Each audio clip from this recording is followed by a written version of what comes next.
আগরতলা শহরের সার্বিক সৌন্দর্যায়ন ও উন্নয়নের লক্ষ্যে বুধবার দশমী ঘাট সহ হাওড়া নদী পাড়ের বিভিন্ন উন্নয়নমূলক কাজকর্ম সরজমিনে পরিদর্শন করলেন আগরতলা পৌর নিগমের মেয়র তথা বিধায়ক দীপক মজুমদার। ওনার সঙ্গে উপস্থিত ছিলেন আগরতলা পৌর নিগম ও সংশ্লিষ্ট দপ্তরের একাধিক আধিকারিকরা। পরিদর্শনকালে আগরতলা হাওড়া নদীর পাড়ের বিভিন্ন স্থানে যানবাহনের অনিয়ন্ত্রিত পার্কিংয়ের ফলে সৃষ্টি হওয়া যানজট, বিশেষ করে হাওড়া মার্কেট সংলগ্ন এলাকায় অসামাজিক কার্যকলাপ, নেশাজাত দ্রব্যের অবৈধ বেচাকেনা এবং কিছু অংশে পরিষ্কার পরিচ্ছন্নতার অভাব নিয়ে স্থানীয় বাসিন্দারা মেয়রের কাছে অভিযোগ জানান। এলাকাবাসীদের অভিযোগ, এইসব সমস্যার কারণে পরিবেশ দূষিত হচ্ছে এবং নদী পাড়ের সৌন্দর্য নষ্ট হচ্ছে। এলাকাবাসীদের বক্তব্য গুরুত্ব সহকারে শোনার পর মেয়র দীপক মজুমদার জানান, আগরতলা শহরের সৌন্দর্যায়ন ও নাগরিক স্বাচ্ছন্দ্য বজায় রাখতে এই ধরনের সমস্যাগুলি দ্রুত সমাধান প্রয়োজন। তিনি অবৈধ পার্কিং নিয়ন্ত্রণ, পরিষ্কার পরিচ্ছন্নতা জোরদার করা এবং অসামাজিক কার্যকলাপ রুখতে প্রশাসনিক স্তরে বিকল্প ব্যবস্থা গ্রহণের পরিকল্পনার কথা জানান। একই সঙ্গে সংশ্লিষ্ট দপ্তরের আধিকারিকদের মেয়র দীপক মজুমদার প্রয়োজনীয় নির্দেশ দেন যাতে আগরতলা হাওড়া নদীর পার্কে আরও সুন্দর ও নাগরিক বান্ধব করে তোলা যায়। সংবাদ মাধ্যমের মুখোমুখি হয়ে মেয়র দীপক মজুমদার বলেন, আগরতলা হাওড়া নদীর পাড় আগরতলা শহরের অন্যতম গুরুত্বপূর্ণ এলাকা। এই এলাকাকে কেন্দ্র করে ভবিষ্যতে পরিকল্পিত উন্নয়ন ও সৌন্দর্যায়নের মাধ্যমে সাধারণ মানুষের জন্য আরও উপযোগী করে তোলা হবে এবং অসামাজিক কার্যকলাপের বিরুদ্ধে কড়া পদক্ষেপ গ্রহণ করা হবে। ত্রিপুরা থেকে বিক্রম কর্মকারের report, crime press, Bengal news. Howrah যে নদীর সামনে থেকে শুরু করে একাধিক জায়গায় পরিদর্শন করেছেন, কি বলবেন গোটা বিষয়টা নিয়ে?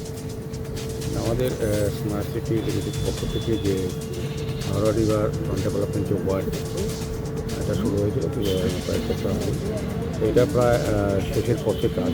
আজকে আমরা সত্যিভাবে পরিদর্শন করেছি, কারণে কাজের অগ্রগতির কথাটা হয়েছে। তো আমরা দেখে খুব সন্তুষ্ট, খুব সুন্দরভাবে কাজটা করা হচ্ছে। এটার মধ্যে অনেক জিনিস দেখার মতো আছে, যেগুলি রাজ্যের মানুষ অনেকটাই অবহিত না। তো আমরা চাইছি যে এটা আগামী ফেব্রুয়ারি বা এপ্রিল মাসের মধ্যেই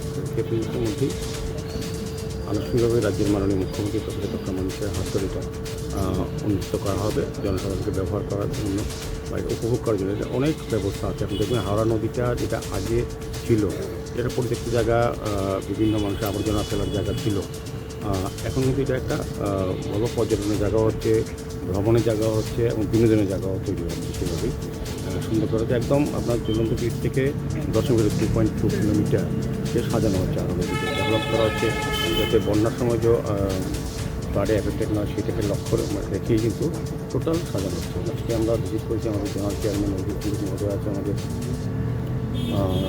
স্মার্ট সিটি যিনি সিও এবং আমাদের যিনি মিউনিসিপ্যাল কমিশনার সাহেব আছেন, এডিশনাল কমিশনার এবং জলপরির যিনি সিও আমাদের নির্যান্তিক উনিও আছেন, এবং আমাদের স্মার্ট সিটি লিমিটেডের যারা আধিকারিকরা আগরতলা পৌর নিগমের আধিকারিকরা আমরা আজকে পর্যবেক্ষণ করেছি। এবং আমি বলবো যে কাজ খুব সুন্দরভাবে এগিয়ে যাচ্ছে এবং আমাদের সরকার বা আমরা যেটা চাইছি যে আগরতলা শহরবাসীকে সুন্দর নাগরিক পরিষেবা প্রদান করা এবং তাদের বিনোদনের ব্যবস্থা করা এবং সারা রাজ্যের বিভিন্ন প্রান্ত থেকে দেশ বিদেশের মানুষ যাতে এই জায়গাটা দেখতে পারে এবং সমস্ত ফেসিলিটি যা যা থাকার কথা এটা কিন্তু এই প্রকল্পে নেওয়া আছে। এটা আমাদের প্রধানমন্ত্রী একটা ড্রিম প্রজেক্টের মধ্যে পড়ে, শহরে এইভাবে নদীর পাড়গুলিকে ডেভেলপ করে ব্যবহারযোগ্য করা এবং এখানে সমস্ত ব্যবস্থা বললাম তো, বাচ্চাদের শিশুদেরও খেলার ব্যবস্থা করা আছে, পার্ক করা আছে, জিম আছে, টয়লেট ব্লক থাকবে, ক্যাফেটেরিয়া থাকবে এবং হাঁটার পথ সুন্দরভাবে করা হয়েছে এবং সকালে এবং সন্ধ্যায় এখানে গান প্রচলিত হবে।